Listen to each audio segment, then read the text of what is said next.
Good evening. Welcome to our Economics 330, Global Trade and Political Economy, City University of New York, MEC. Today is Tuesday, November 4th, 2025. Let me begin this week's lecture by congratulating the class for the completion of your term paper. I very much enjoyed the reading your paper and evaluating your masterpiece. In the week, of course, prior to our 2-week hiatus to complete the term paper, as I hope you will recall, we covered international monetary relations.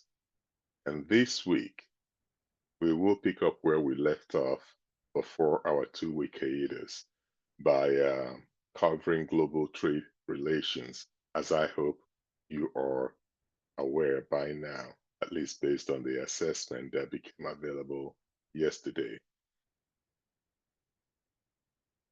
Accordingly, as we begin this 11th week and Module 9, of course, there is that 2-week gap.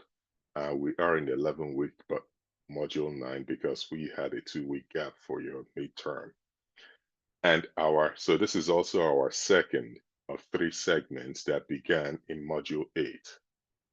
We will, in this segment, discuss theories of trade, the evolution of multilateral and bilateral trade agreements.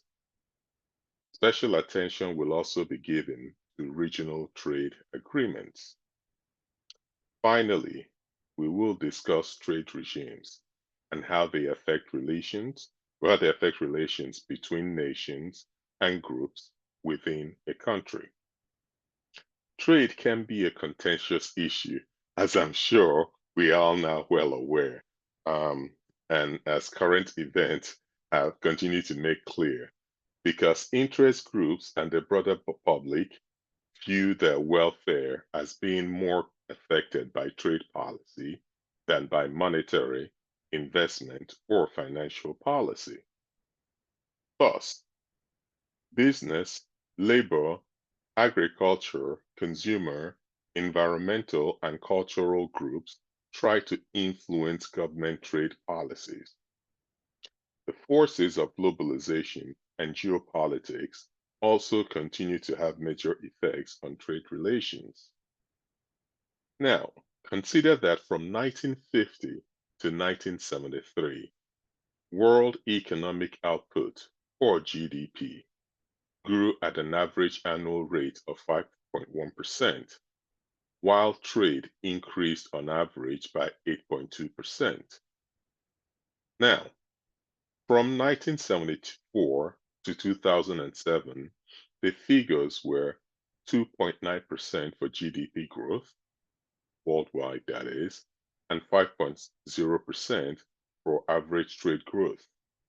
So demonstrably, the growing interdependence of states has also made trade relations more vulnerable to economic downturns. So you could see that there is a positive correlation between GDP and the growth in annual trade. So you could see that positive correlation there. And that appears to suggest that the growing interdependence of states has also made trade relations more vulnerable to economic downturns. Thus, the 2008 global financial crisis precipitated drop in global production and trade. First, in the developed economies, then in developing countries. Recall that in a previous class, some weeks ago, I introduced the phrase economic contagion. As a quick refresher, economic contagion is the spread of economic instability or financial crisis from one country, market, or institution to others, much like a disease spreads from person to person.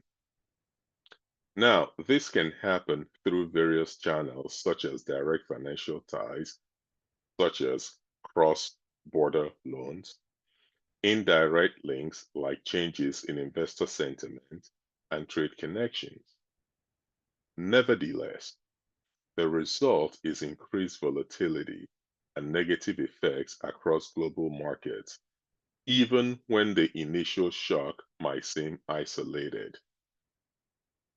More recently, Module 8 lecture included why an effort to promote exports, many countries engage in competitive undervaluation of their currencies as part of an effort to make their products and services much more price competitive.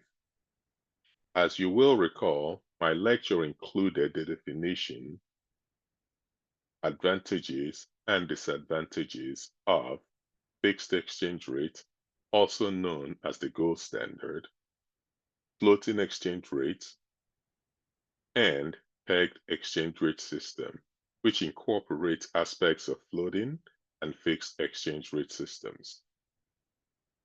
We also discussed how exchange rate regimes can affect the balance of payment of countries.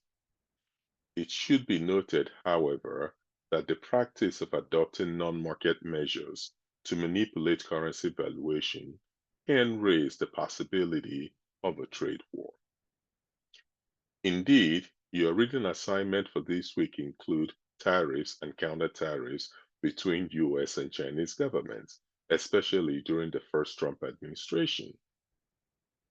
Furthermore, note that trade and foreign investment are closely related, and multinational corporations have considerable influence on trade issues, and intra-firm trade within multinationals account for about one-third of total world trade.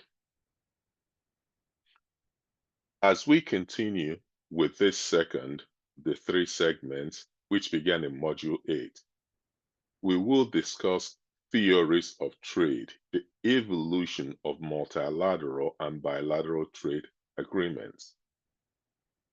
As I mentioned, special attention will be given to regional trade agreements as well. Finally, we will discuss trade regimes and how they affect relations between nations and groups within a country.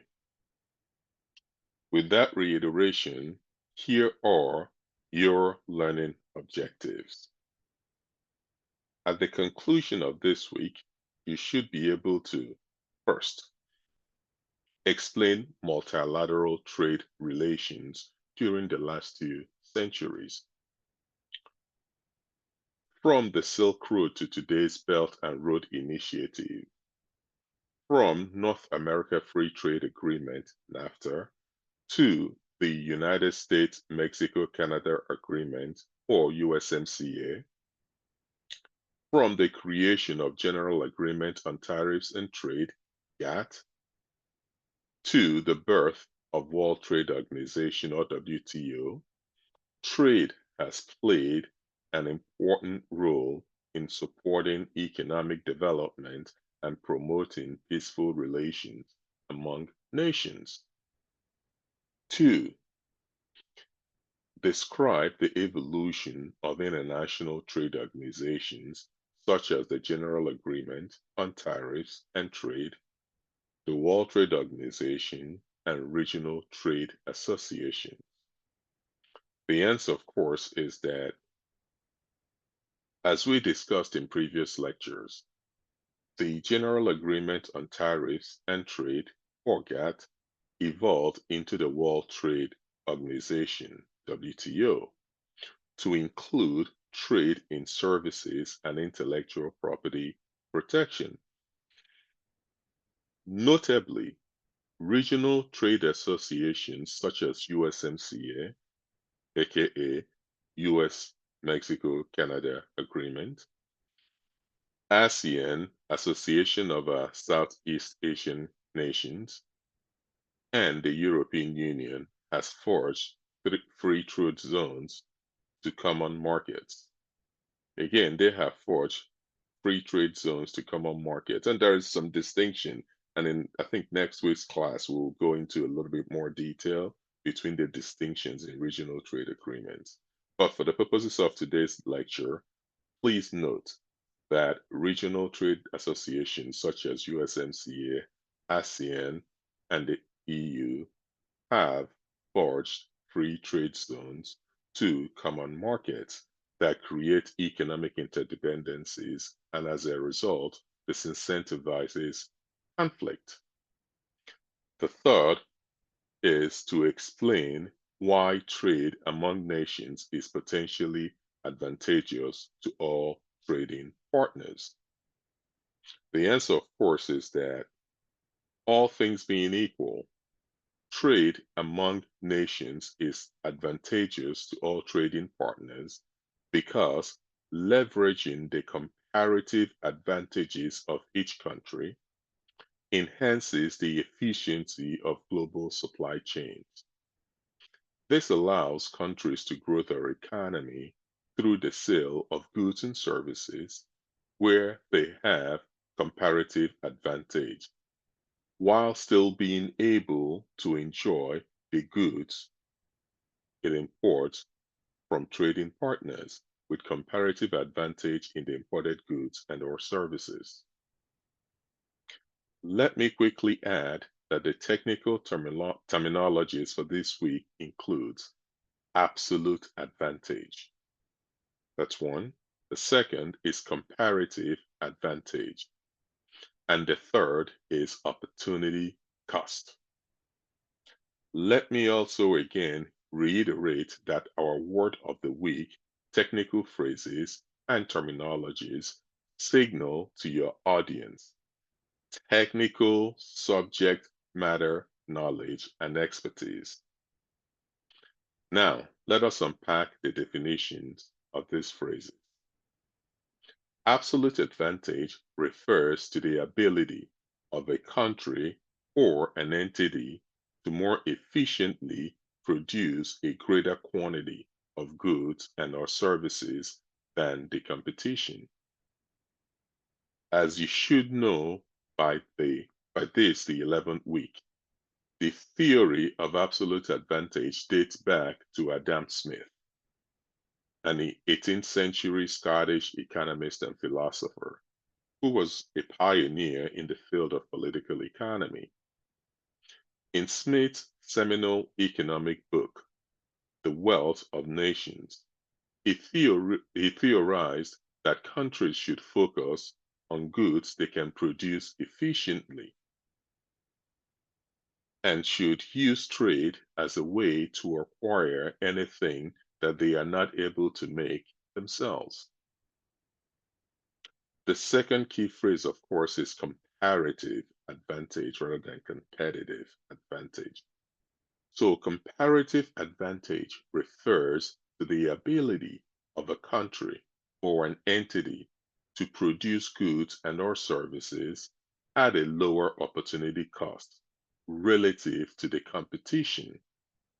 And that brings us to the other key phrase, opportunity cost, which refers to both the explicit production or consumption cost, like capital and resources spent, and what you have to give up to buy or produce what you want in terms of other goods and services. When economists use the word cost, we usually mean opportunity cost. Remember, and this is critical as I like to say, the world decides who you are by what you show it. So wear your scholarship on your sleeve. And here are the learning outcomes for this week. Upon the completion of this week, you should be able to distinguish and contrast between GATT, General Agreement on Tariffs and Trade, and the WTO. The second learning outcome is to explain the intent of the North America Free Trade Agreement. The third which of course is also evolved into the USMCA. The third learning outcome is to describe and explain the role of other regional trade agreements, such as the Association of Southeast Asian Nations and the Caribbean Community, or CARICOM. And the fourth learning outcome for this week would be to describe and apply theories of trade such as comparative advantage. Now, this concludes the formal lecture part.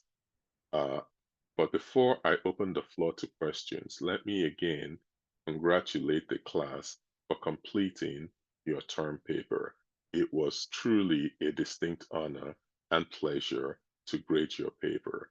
And I look forward with passion and excitement to the rest of the semester and of course your finals. But again, I'm getting ahead of ourselves here. Let's focus on this week's assessment. With that, I'm going to turn off the recording and take questions.